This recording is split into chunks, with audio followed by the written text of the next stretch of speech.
Olá, queria falar um pouco nesse vídeo sobre o livro da minha amiga Laura Carvalho. Esse livro aqui, A Valsa Brasileira. Conheci a Laura, acho que em 2009, 2010, num seminário lá na GV, que a gente organizava praticamente todo ano com vários economistas que a gente trazia de Cambridge, né? Os professores de Cambridge vinham o Rajun Chang, o Gabriel Palma, José Antônio Campo, ele era organizado pelo Bresser, né? E a Laura foi uma das participantes mais brilhantes, né? Estava fazendo doutorado na New School naquela época, então acho que foi 2009, 2010, né? Depois até ela veio para a GV, virou professora da GV durante um tempo, a gente ficou colega ali, inclusive a gente dividia a sala na GV, né? Foi um período divertido, meio breve, porque logo depois ela foi para a USP, né? Onde ela virou professora titular, né? Bom, mas vamos falar do livro, né? Esse livro aqui é maravilhoso, né? Eu estava há muito tempo querendo ler e ganhei de Natal, né? Li em 2 dias. Adorei o livro, adorei o livro. Acho que é um relato, uma análise que a Laura faz da economia brasileira espetacular, né? Acho que é um livro que vai ficar provavelmente como a análise definitiva desse período do Brasil, né? Desse período que vai da era Lula, era Dilma, depois passando pelo governo Temer, né? Acho que não dá para entender o Brasil dos últimos, provavelmente 20 anos, eu diria, sem ler esse livro da Laura, né? Acho que realmente ela cravou na veia a análise, né? Todo passo a passo ali, adorei a ideia do milagrinho, né? Que ela chama usando a expressão do Edmar Baixa, se não me falha a memória, né? Então todo aquele período que vai do milagrinho, né? Da era Lula, Dilma, depois passando pelo Temer, pela pataquada do impeachment, né? Ela faz uma análise realmente minuciosa, né? Do passo a passo do que foi acontecendo com a economia brasileira. Então recomendo que vocês leiam. É um baita livro, talvez o melhor livro já escrito sobre esse tema aí de análise da quadra histórica, né, dessa quadra histórica do Brasil. Eu estava no. Já vou falar um pouquinho das divergências que eu tenho, né? Que são poucas, mas acho que são importantes, né? Mas eu estava no mercado financeiro nessa época, então eu senti isso na pele, né? Vivi esse passo a passo que ela conta no livro. E no mercado financeiro a gente vai perdendo ou ganhando dinheiro justamente em relação a esses movimentos da economia, né? Então só para dar esse relato de dentro do mercado, né? Foi exatamente o que aconteceu, né? O que a Laura conta no livro, a análise que ela faz é precisa, o diagnóstico é bastante preciso, né? Eu mesmo escrevi muitas coisas parecidas, né? Lendo o livro, encontrei ali coisas que eu tinha escrito, né? Com a mesma ideia, né? Em artigos durante esse período de crise, escrevi no meu blog, né? E digo isso só para reforçar a minha concordância com o diagnóstico da Laura Carvalho nesse livro, né? Então, realmente, o livro é espetacular. Alguns pontos aqui que eu queria chamar a atenção, né? Primeiro, os 3 pilares do milagrinho, que eu achei muito legais, né? Que ela chama do pilar da distribuição de renda, ou do distributivismo, o pilar do acesso ao crédito, né? Ou a expansão do crédito, e o pilar do investimento público, né? Esses são os 3 pilares do milagrinho. E claro que o milagrinho está como comparação ao milagrão, né? O milagrão aconteceu de 1968 até 73. Numa análise um pouco mais estendida, podemos dizer que ele foi até o segundo PND, né? Se quiserem, foi uma época em que o Brasil mais do que dobrou a renda per capita, né? Ali no final dos 60 e durante a década de 70. Né? No milagrinho a gente realmente teve um crescimento expressivo, foi a maior fase de crescimento da economia brasileira desde o milagrão. Né? A gente tem a década perdida dos 80, a década do FHC que foi praticamente perdida em termos de crescimento, né? Com um crescimento de renda per capita muito baixo, e depois a década, se quiserem, também de Dilma II e Temer, e agora mais recentemente do novo governo, que também podemos chamar de outra década perdida. A rigor a gente teve 3 décadas perdidas, a de 80, a de 90 e a dos 2010, 11, 12 até o 2020. Né? Então esse milagrinho é muito importante, porque ele foi a fase de crescimento verdadeiro que a economia brasileira teve desde os 70, dos 70 dos 60 e dos 70. Né? Bom, desses 3 pilares, o que eu tenho uma discordância é em relação ao primeiro, do distributivismo, né? Porque de fato toda a política da era Lula e Dilma foi caracterizada por um excesso de estímulo econômico, né? E esse excesso de estímulo pode ser lido nesses 3 pilares, né? O distributivismo, cujas bases foram o aumento do salário mínimo e programas de transferência de renda, o acesso ao crédito e o investimento público. Então essas três frentes, ou esses três pilares, são de fato expansionistas, né? No que os economistas chamam de uma política fiscal expansionista, né? São várias medidas de estímulo, inclusive na vertente de investimento público, né? Que fazem com que a economia ande, com que a economia acelere, com que a economia cresça, né? Um pouco em contraposição ao que a gente começou a ver a partir do governo Temer, que a Laura mostra direitinho, a partir da ideia de que controlando o gasto público tudo se resolveria, né? A partir dali, a gente teve uma política fiscal muito contracionista, né? Gasto público se contraindo, especialmente na vertente do investimento público. Mas vamos lá, vamos voltar lá nos três pilares, né? Acho que o grande problema e a grande discordância que eu tenho com a Laura é que o pilar do distributivismo não é um pilar sustentável, né? Acho que ali já tinha uma semente do que seria o fim desse milagrinho e dos problemas do milagrinho, né? Porque o grosso do estímulo que foi feito na época se valeu de aumentos de salários, especialmente do salário mínimo e de transferências do tipo Bolsa Família, para as camadas de mais baixa renda e, portanto, menos favorecidas, né? Só que não houve uma contrapartida de aumento de produtividade da economia, né? Alguma coisinha ali de aumento de economia de escala melhorou um pouquinho a produtividade, mas não houve o que os economistas chamam de transformação estrutural, né?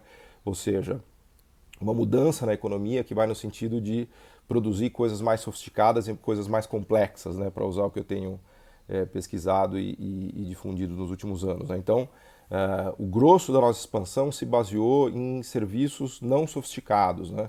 Serviços tradicionais, né? Padaria, cabeleireiro, manicure, pedicure, motorista de táxi.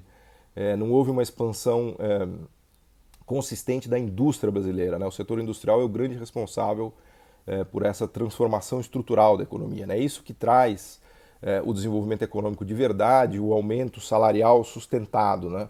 É o aumento da produtividade que acompanha a transformação estrutural, que traz uma distribuição de fato da renda, né?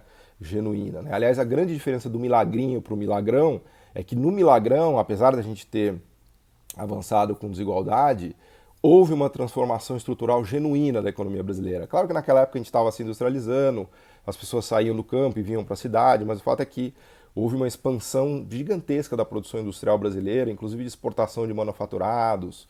O Brasil realmente mudou, né? Ele saiu do fazendão, do café, né? E dos bens agrícolas e passou a ser uma economia industrial, ainda que não avançada em relação à fronteira tecnológica, mas avançou muito. No Milagrinho, não. O Milagrinho teve uma primeira partida de produção industrial, que foi quase que um renascimento da indústria ali em 2002, 2003 e 2004, e a Laura destaca isso, mas isso daí rapidamente cedeu e foi substituído pelo motor da distribuição ou do distributivismo, né? Que é obviamente a via mais fácil de crescer, né?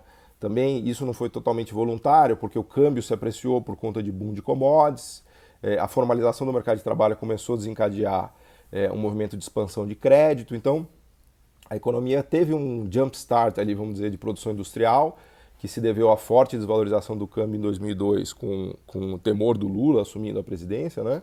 Mas depois rapidamente a moeda se apreciou em 2005, 2006 e a gente voltou de novo para aquele modelo baseado em mercado interno, com forte dependência de expansão de crédito dessas políticas distributivistas que não seriam sustentáveis, porque os salários estavam aumentando sem que houvesse aumento de produtividade. Então, as margens de lucro foram se achatando, os empresários foram ficando espremidos, né, e depois se revoltaram, se rebelaram nessa famosa revolta dos patos da Fiesp, que aliás a Laura coloca de maneira magistral, né? Os patos amarelos perdidos na Paulista, né? Então, essa configuração de expansão da economia brasileira foi muito ruim no sentido de aumento de produtividade e transformação estrutural que não houve, né? Aliás, isso está bem colocado lá no livro da Laura, ela destaca isso, né? Eu me lembro até de uma coluna que eu lia muito as colunas dela na Folha, né? Uma que ela escreveu sobre o nosso amigo Roberto Frankel, que é um grande economista argentino, que tratou muito desses temas de transformação industrial e da importância do câmbio competitivo para promover essa transformação estrutural da economia, né? Algo que o Bresser tem feito aqui no Brasil, tem discutido no Brasil de maneira incrível, né? Nos últimos praticamente 20 anos, né? Então, a Laura destaca esse raciocínio, esse argumento está bem claro no livro dela, né? Ela coloca todo o raciocínio da necessidade de transformação industrial, de transformação estrutural, puxado pela indústria, que aumenta a produtividade, que aumenta salário, esse argumento está bem claro na cabeça dela, só que ela acredita menos nele, né? Ela deposita muita fé na ideia do distributivismo, e essa é a minha principal discordância do livro, né? Como se esse distributivismo resolvesse nossos problemas, né?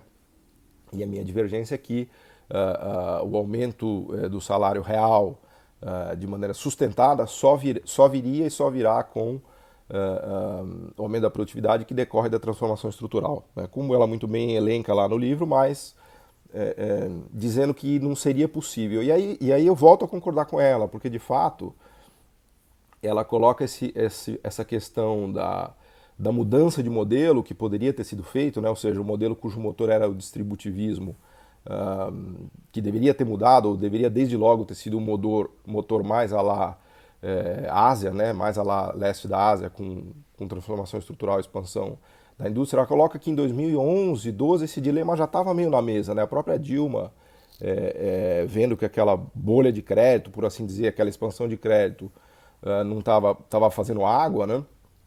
Ela depois acabou optando pelas desonerações que deram errada, mas já estava na mesa isso daí. Eles tentaram desvalorizar o câmbio para direcionar mais a economia brasileira para o exterior e, eventualmente, tentar mudar essa máquina do motor de expansão que a gente tinha, que era o distributivismo. Mas ali já era meio que tarde demais, porque, como a Laura muito bem aponta, a gente vinha de um período de pleno emprego, com a inflação já batendo no teto da meta, e a inflação de serviços já vinha muito forte, né? A inflação de serviços corria na época na casa de 6% ao ano, até mais, né? Então, jogar ali uma desvalorização cambial para tentar mudar o motor da economia brasileira para a produção industrial e exportações teria um efeito inflacionário muito forte, né?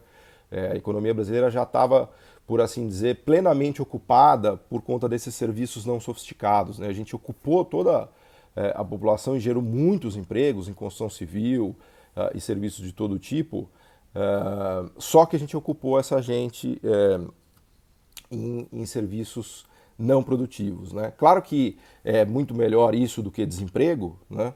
Essas pessoas estavam empregadas, inclusive os salários estavam subindo, mas isso não seria sustentável como de fato não foi, porque os salários subiram muito, né? O salário mínimo em termos reais subiu muito, e todos os programas de transferência foram muito relevantes também, mas não houve produtividade, não houve contrapartida de melhora estrutural produtiva que sustentasse isso, né? Os empresários acabaram sucumbindo, né? Quando as margens de lucro caíram e depois a Dilma deu esse passo errado, que foi essa furada das desonerações, né? As margens de lucro caíram, os empresários foram ficando encalacrados, né? Muitos, enfim, tiveram suas empresas fechadas, abandonaram o negócio ou viraram maquiladores, né? Importando os bens tecnológicos mais importantes de fora e no final do dia pararam de expandir a indústria, a transformação produtiva da economia brasileira. E aí sim, e nesse sentido eu sou totalmente bresseriano, né? Ou frenkeliano, né? Como a Laura coloca ali, aí sim está a grande explicação do fracasso da era Lula e da era Dilma, a meu ver, né? Esse argumento está lá colocado no livro da Laura, mas ela parece acreditar mais na força e na potência do distributivismo do que nessa transformação estrutural. Até é curioso porque a Laura tem uma belíssima dissertação de mestrado sobre indústria, né? Sobre a importância da indústria e sobre a evolução da indústria no Brasil. Então ela conhece melhor do que ninguém as dificuldades do setor industrial brasileiro e a importância do setor industrial para o desenvolvimento tecnológico. É claro que, para concluir, já estou falando demais, eu não quero dizer com isso que a gente ia virar uma Coreia do Sul, né? No sentido de que a gente ia... quando você olha os dados da Coreia do Sul é impressionante, né? Porque a Coreia do Sul é o inverso do Brasil, né? A produção industrial dela é gigantesca e é para abastecer o mundo, né? A produção brasileira toda é para abastecer o nosso mercado interno, né? Então, claro que a gente não ia virar uma Coreia do Sul, ou até mesmo uma China, um Taiwan, uma Singapura, que tem a economia totalmente pendurada no mundo, né? Até porque o mundo já está tomado por essas economias. Mas o que a gente poderia ter feito no Brasil é ter usado o nosso mercado interno como alavanca da nossa própria sofisticação produtiva, ou seja, usar a potência do nosso mercado interno para estimular a nossa indústria, né? E um dos pilares para se fazer isso é deixando o câmbio mais competitivo e mais valorizado, como se fez até que de maneira involuntária no governo Lula 1 por conta daquela forte desvalorização da partida, né? Então, a minha divergência aqui é muito mais no sentido de que um câmbio competitivo ou desvalorizado ele poderia proteger a nossa indústria não proteger no sentido de ineficiência, mas ele poderia estimular a nossa indústria a ter desenvolvimento tecnológico a partir da expansão do nosso mercado interno, ou seja, usar o nosso mercado interno como catapulta para desenvolvimento tecnológico e para expansão e para essa transformação estrutural de que a gente depende para que a gente possa se desenvolver de verdade, né?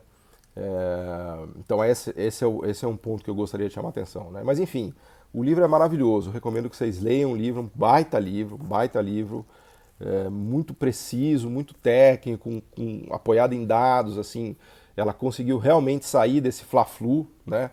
Ah, o problema do Brasil é o PT, tira o PT que está tudo resolvido. Ah, o problema do Brasil é a Dilma, tira a Dilma que está tudo resolvido. Ah, o problema do Brasil é o controle das contas públicas, vamos fazer o ajuste fiscal que está tudo resolvido. Quer dizer, não é isso, o buraco é muito mais embaixo, né? Efeitos de lava-jato, efeitos de instabilidade política.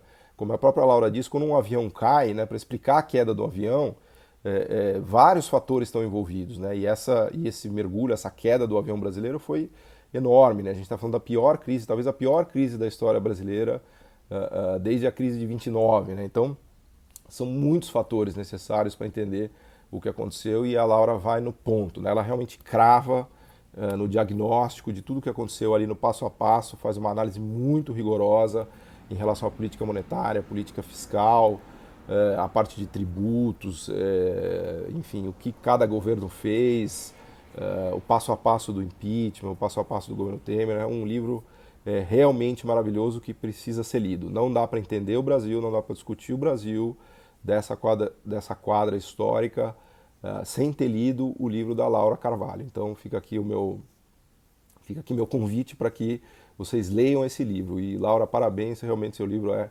maravilhoso.